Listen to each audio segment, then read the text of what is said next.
it's correct me if I'm wrong, 2 of the last 3 games, the team's gotten off to kind of a slow start, the Colorado game and the Oregon game.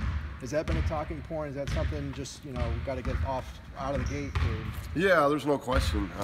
How we start halves, how we finish halves is something that we're always emphasizing, and we've been pretty good with that, at least the starts. We've had, I think we've blown 2 12-point plus or 10-plus point leads, if I remember right, Michigan and Stanford. So we haven't finished, obviously, some of those games, but our start of the games, for the most part, have been pretty good, unless you look at the last 2 weeks. The last 2 weeks we have not. And so, yeah, we're discussing those things of trying to, whatever we can do to try to help our guys start games at a little quicker pace. If you sense it's, a minute, 2 minutes in, are you tempted to just call a timeout and just kind of say what's going on here? I mean, or do you let it play? Do you want to let it play out a little bit longer? Yeah, I don't know if we've had a minute or two where it's just been a shellacking. Right. I'm trying to think of the games, but Oregon State wasn't that way. No. Oregon jumped into a good lead, but it wasn't like it was 10-0 and those type of things. Right. So you just got to be caught. You got to be careful of that because you only got a certain amount of timeouts, and especially on the road, it's not like you want them to get away from you. But I never thought that they were really away from us until we had stoppage of play. We did call an earlier timeout against Oregon, but Oregon was something we just got a little bit out of character, I think, and we've said it a long time. We're a different team, when Aaron's not on the court. That's just the way this team is. And I thought in the second half when he was there, we were really good. But we haven't had to deal with what we dealt with in the first half all year long. How much different are you defensively than where you thought you would be, and how much of it is not having those 3 guys that you thought would be? Well, again, we go back and there's no excuse, and we've told our team that there's no excuse to the way we've defended in the last 2 weeks, because our defense, and really not really Colorado as much as it was, and there were bits and pieces of Colorado, especially to start the game. But this road trip, I didn't like how we guarded, and so it's really been about this road trip, because our defensive efficiency has been right around 100, and this road trip was just not even close. And so it was more the road trip than anything else. So I hope there's lessons that are learned, because we got guys that are fighting and they're giving good effort. We just did not follow defensive rules and principles on this road trip, and we paid for it. And we got embarrassed in a lot of offense, defense things, just because we weren't working together as a unit. And this team has to do that. We're going on a road trip with 8 scholarship players. Yeah. So it's not like you're going to the 9th, 10th, 11th guy. Those 8 have got to know the pressures that are on them, and it's not to score.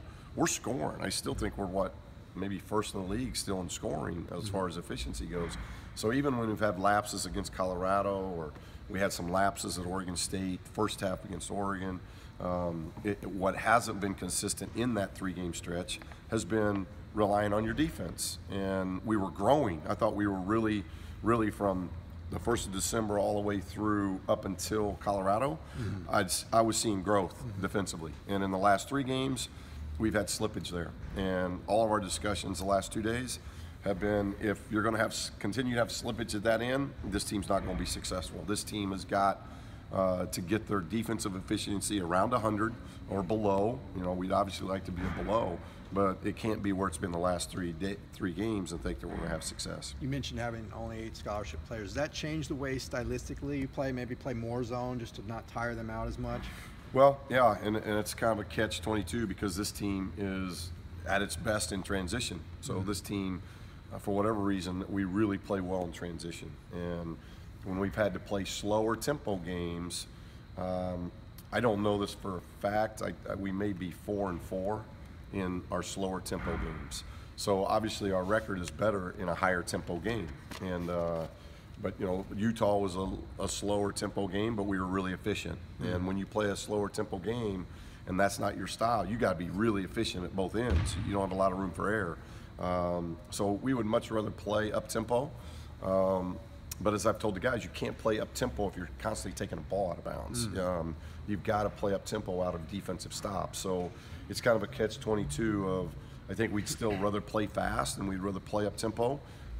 because our guys, we just got a lot of guys that are really good in the open floor. But with that said, if you can't get stops, then you got to slow the tempo. You talked about, and I think it's about figuring out what, and we're still a work in progress. We'll have games where the ball moves, we get an open three, and instead of taking an open three, we make an extra pass, and it's a better three. We still quick shoot at times, and so it's the guys still figuring out, playing at a fast pace, but not hurrying it up. It's an old Coach Wooden saying, but we want to get out and go, we want to play, but we can't be hurried up, and I think sometimes we get hurried up.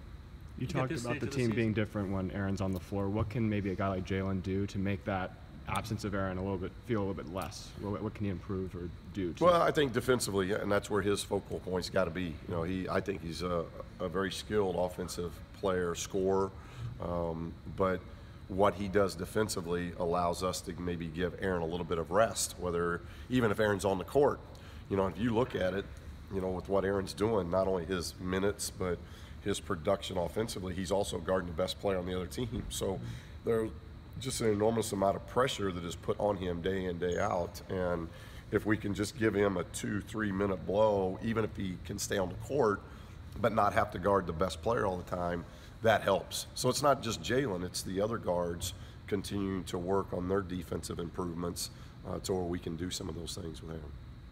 Is fatigue, you think, a factor at all when you kind of talk about the numbers at this stage of the season? Well, it can be. You're in the grind of the season. But again, and we told the team that yesterday. If that is a reason, that's a lack of toughness. And I think that's what's being challenged here is just how tough we are. And there are other teams that are playing 8-9 guys, as well. Now we now have the luxury when we're at home in practices that we don't have on the road, as far as having bodies to practice. Because obviously Jalen and Cody are not traveling with us. Ike did not travel due to his concussion.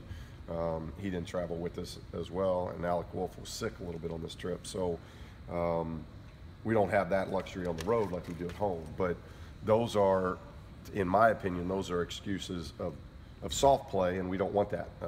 You've got to, if you're 8 guys knowing you're going to play, it's your responsibility to take care of yourselves. It's your responsibility to get the rest, the treatments that you need. It's our responsibility as coaches to monitor maybe practices, and we're doing that.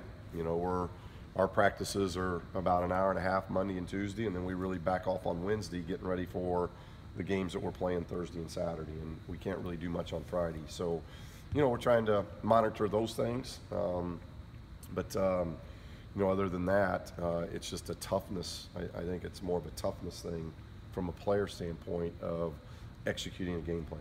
Have you seen them get tougher over the course of the season? Again, like our defense, I think prior to the Colorado game, we were trending this way, both in toughness and in what we want to do defensively. And since the Colorado game, we've had 3 straight games. I think toughness and defense has slipped. And they're valuable lessons for a young team to learn that it only takes 1 game to end up being 2 games. That can potentially, now it's 3 games that has happened for us, and we've gotten 3 losses in those games. And we've had slippage in toughness and defense in all 3 of those games. So starting with Cal, moving forward, we can't have slippage. We have got to be better defensively, and we've got to be tougher minded. And if those 2 things happen, we give ourselves a chance. If those 2 things don't happen, the trend's going to stay the same. Is Ike back now? I think he is cleared today. I've heard he's cleared for some contact. And if that's true, I'm waiting to talk to Shane, but if that's true, then he'll get a little bit of contact today for the first time.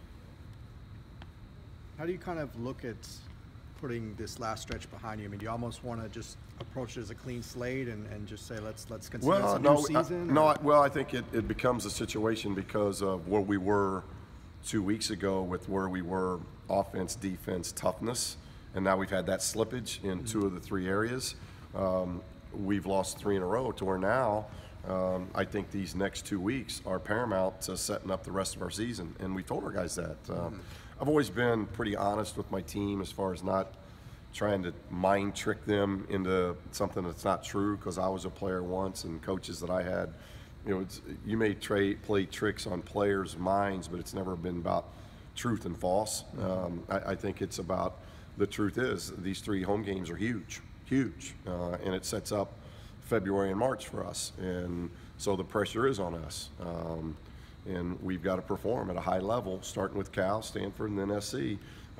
We've got to play really well against Cal, better against Stanford, better against USC, and that's got to be our trend over the next 2 weeks, or it really sets up a lot of tough things that could happen in February and March. Are there any lessons? I know 2 years ago you were in about the same spot you are now, and things kind of went the wrong way. Are there any lessons you can apply from that right now going forward? I don't know, it was 2 years ago, so I'm trying to think of exactly what happened 2 years ago. But I would guess 2 years ago, when we had slippage, that slippage just continued, and we've had slippage in the last 2 weeks, and we can't have it anymore. It's got to stop right now, and we've got to buy into what we're doing defensively and get stops, and that'll help our offense. That gives ourselves a better chance of getting, because we're not turning the ball. It hadn't been a ball turnover deal. It's been we're taking the ball out of bounds, and we just can't take the ball out of bounds as much as we're taking it out. We've got to show gains defensively, and we got to show gains in toughness. And if those two things improve, then our chances of winning improve. All right. Thank you, Coach.